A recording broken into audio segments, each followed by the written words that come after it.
pamilya usa na siya nga most common na nga part of the community. Dili lang diri sa usa ka lungsod kundi sa tibuok kalibutan. Family is the most common for groups, what we call a group, wherein that's the most major group among of the what we call the other group. Maglain-lain na siya nga term sa pamilya atong giikot pa sa mga padre. Naay mga barkada, ayon, kagrupo nila. Pero ang istorya na to dre is about the one of the major part of the community, which is the family. But most of the time nga ako makabantay sa family is about the cultures and how to socialize. Lain is siya nga yung sa pag-socialize sa barkada, lain pa din pag-socialize sa pamilya. They are in different terms. Kung makipag-istorya ka sa barkada, wala ni mo nagkaadak ka-vibe sa ganyan mo. Eh, siyempre, kaedad mo na nimo.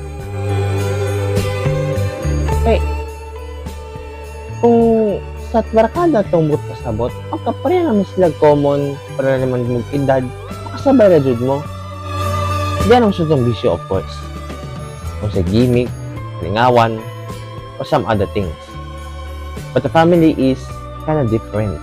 You can vibes with them, but with respect and love, with integrity. Ang tao dili ra magdugay sama sa usa ka ballpen. Mintras napatinta, magamit pa. Mulihok pa. Muagas pa. Musulat pa. Pero kung wala na siya tinta, ibalibag na. Ilagi, wala na. Tabaran sa kinabuhi. Sa tao. Pamilya. As long as napay tinta, we must keep moving. We keep laughing.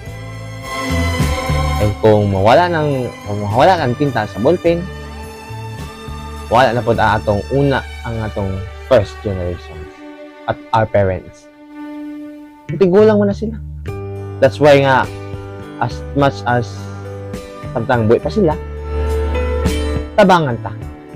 Tambagon ta sa sakto, kung sa sayop, kung mauna.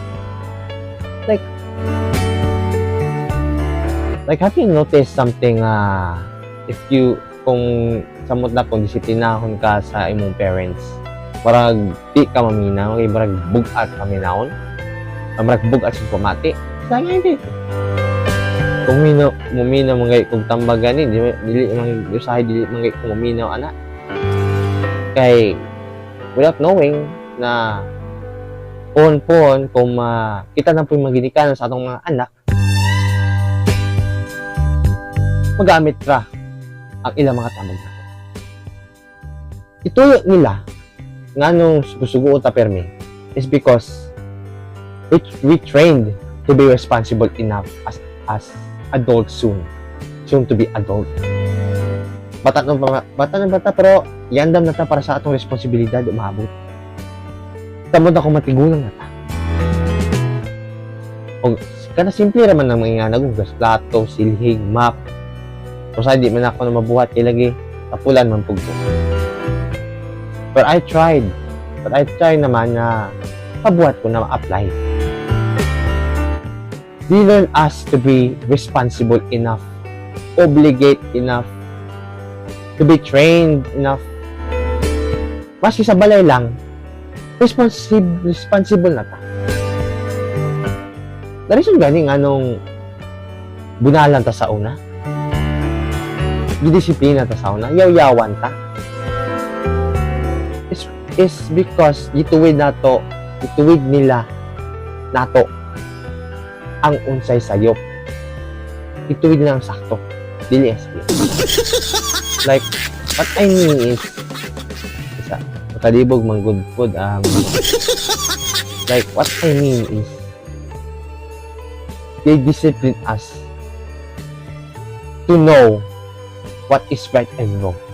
Pero makaibagang punta nga, sayop niya mong gibuhat, dapat di ni mabalik, di niya ni mahimo ubalik.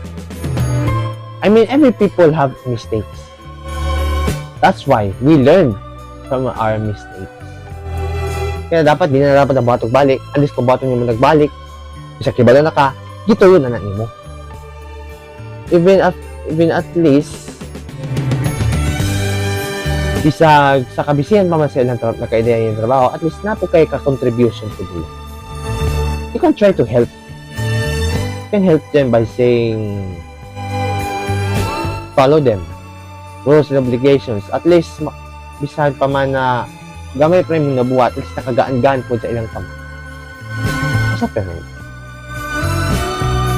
love your parents and love your family at all costs. And sila ang mas nakibalo o nagpanggap. And they do what's the best for you.